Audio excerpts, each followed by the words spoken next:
What is going on, YouTube people? Neo Cards and Comics here for a little two-part news update. We got two things I want to hit on.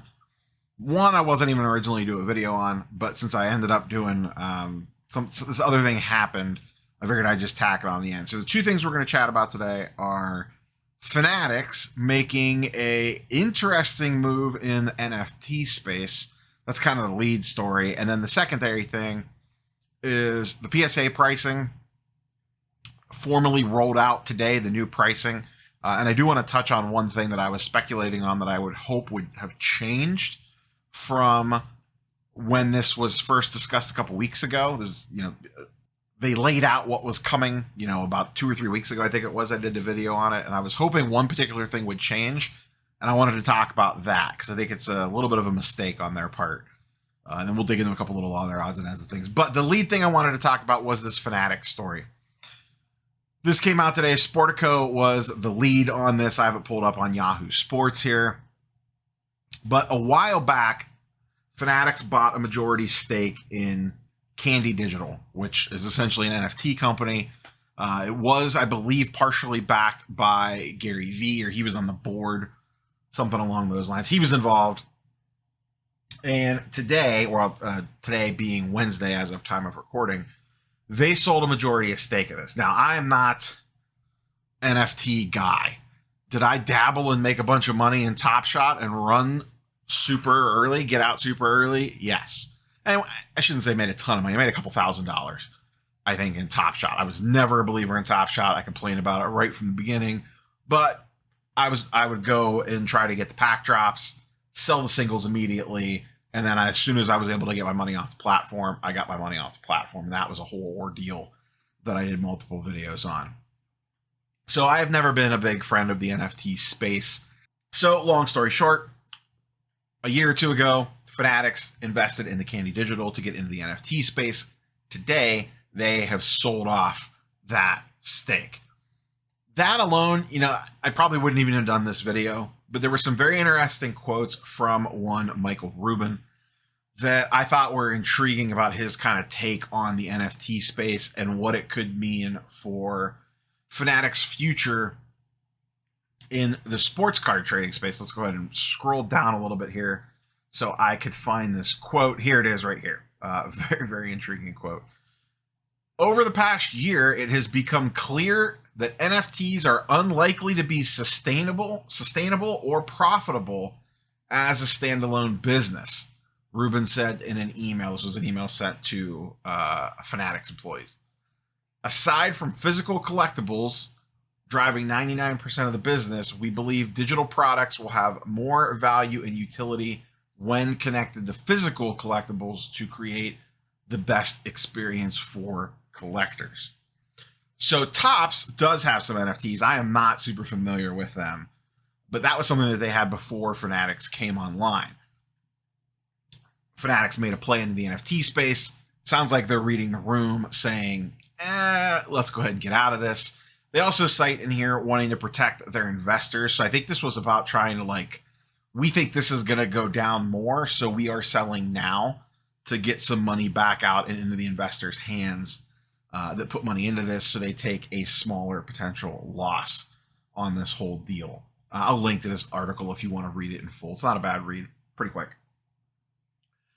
So the intriguing thing there is basically Fanatics' take on the NFT space for those that kind of care and or might worry that NFTs are going to replace physical cards or something crazy like that.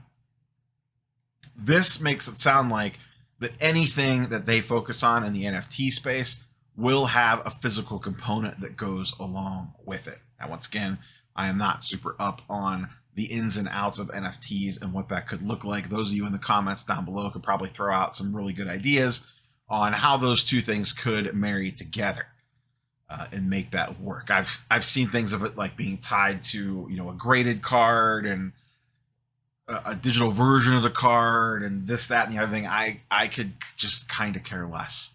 I collect things because I want to hold them. I want to see them. I want to touch them. I get, the whole, the kids of the world, the younger generation being big on this digital collectability, skins in Fortnite, that sort of stuff. And I have some of that stuff. You know, I play Dota 2 quite a bit, and a big component of that game is skins or cosmetics. And I understand wanting that stuff, but once again, that feels different because I'm using it to show off in a game that I'm playing against other people versus showing off my cool digital Luca card to someone on my phone feels different. But once again, I don't know that I'm the right person to be breaking this all down. But just that language from Ruben about kind of Fanatics' take on NFTs in the current market, I found extremely interesting. So it sounds like anything that they most likely would do in the NFT space going forward would tie back to a digital good. I've been seeing a lot of stuff lately on, and I forget, it was kind of funny. I saw tweets about this today as this news came out about some NBA card thing, Swore something, Swami. I don't know. You guys and girls may have heard of it. It sounds like it's kind of almost like My 2K, where you build a team, you buy packs, build a team, and then those teams play against other people or something like that. And one of the cards sold for like a huge number. This just feels, and I shouldn't really dive too deep into this because I really don't know what I'm talking about, especially when it comes to this product. To me, it just sounds like NBA Top Shot all over again. I get that there's some utility because you're using it to build a team against other people, but wasn't that the same thing with the digital horse racing thing that was real hot back shortly after NBA Top Shot? I don't hear about that anymore either. It just feels like this stuff's a flash in the pan. So buyer beware on really anything in the collectible space, but specifically the digital stuff. It's still really finding its footprint, and we don't know what the future looks like. In 10 years, could digital collectibles completely decimate physical collectibles? Sure, it's on the outcome tree. I personally don't think we get there, but at least not that soon, maybe one day.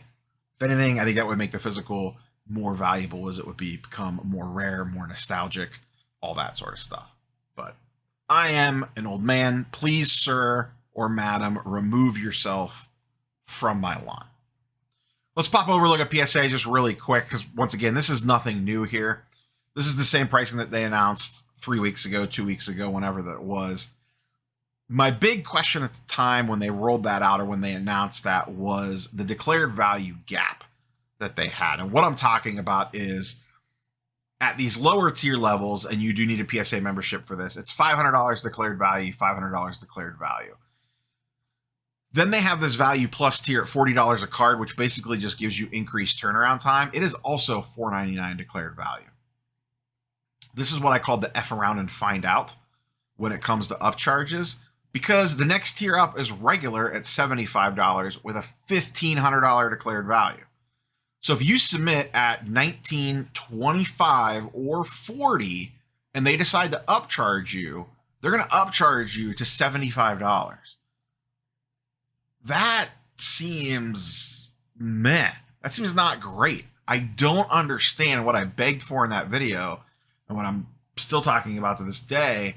Why didn't they make this $40 value plus have $1,000 declared value? I get you want to get cards in the door at this cool $75 price point, but just make this $9.99 and this all feels at least a little bit better. I don't know.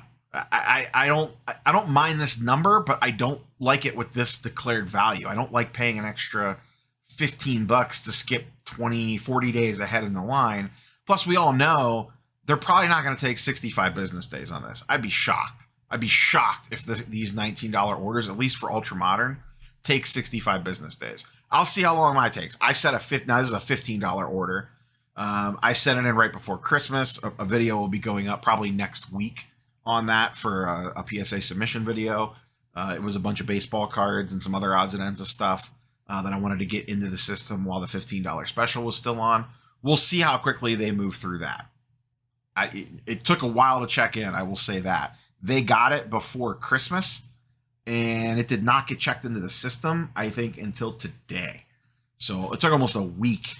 They scanned it in like to say that it was received, but for it to enter research and ID took almost a week from the time that they got it. I'm guessing they got a bunch of orders with people taking advantage of the $15 thing. So they may have, I don't want to call it a backlog, because the other thing they announced is they officially, finally, the words came out of their mouth that the 2021 backlog is gone. There was a video that they posted. The president straight said the PSA backlog is gone, done. Now, they're still taking some time on vintage stuff. I know I have seen some reports that people still have orders in from the National Special. I believe if anyone still has anything in from the National, please let me know in the comments down below. But we'll see how this shakes out. Yeah, I speculated on the gem rate video the other day that I do think they still have a cheaper pricing tier coming. I don't think they're going to get 1 million cards a month with this pricing. I don't think this pricing is very good, to be honest. The $19 per card, this would honestly feel fine if they had a $2.99 or a $1.99 and under declared value submission tier. Like, I don't even know what you call it. Value bulk or something. I don't know. Make up some dumb name and put it at like $12 to $13 and make it $1.99 or less declared value. I think people would rather have the lower declared value with a lower price than $19 and a $500 declared value. Or really, ideally, you'd like to have both.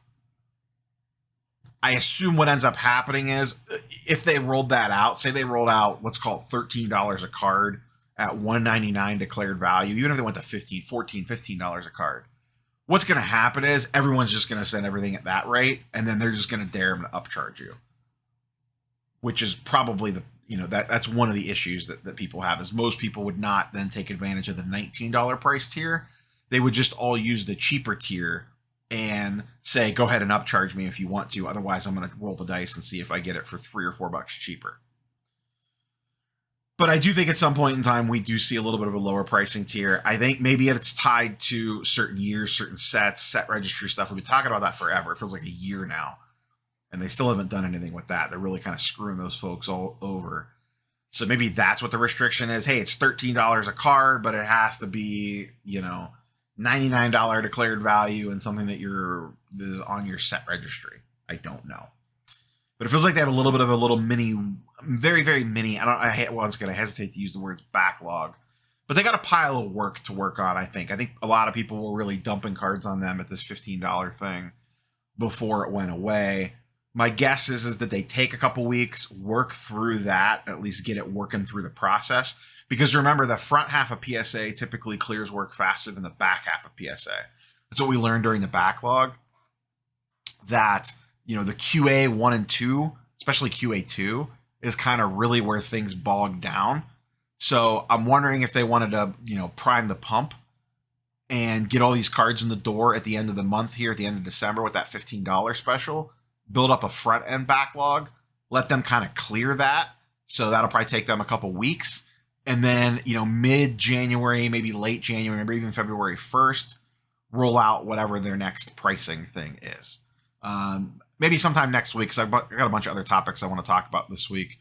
We'll kind of do like a state of the grading now that everyone's prices are kind of stabilized. We haven't seen anything from Beckett on new pricing, so maybe they roll something out. I don't know. But beyond them, maybe we'll kind of sit down and kind of run through, hey, this is where we kind of currently sit with all the different grading companies. So that's all I have for you guys and girls today. Catch you guys and girls on the next one. Peace.